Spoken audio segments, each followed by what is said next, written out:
এরকম একটা জলজ্জান্ত মানুষ আর হাতও নড়ে না, পাও নড়ে না, এভাবে লাশ হয়ে যায়, এভাবে কবরে চলে যায়। কি আশ্চর্য এটা, কি আশ্চর্য! কাফা বিল মাউতে ওয়াইজান, আল্লাহর নবী এজন্য বলছে আমার উম্মত আর কিছু লাগবে না, মাঝে মাঝে মৃত্যুর কথা মনে কইরো, মাঝে মাঝে লাশ মনে কইরো, মাঝে মাঝে কবরস্থানের দিকে তাকাইয়া কবরের উপরের সৌন্দর্য, কবরের উপরে লাইট, কবরের উপরে বাতি, কবরের উপরের মধ্যে টাইলস, কবরের উপরে মার্বেল পাথর, আমার উম্মত এটা তাকাইও না।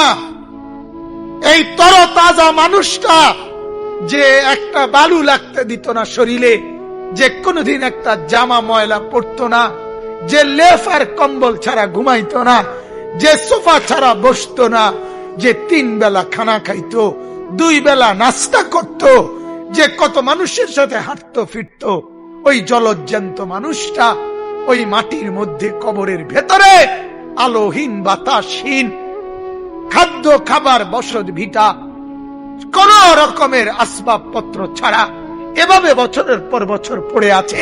এটা কি আশ্চর্য, কি আশ্চর্য!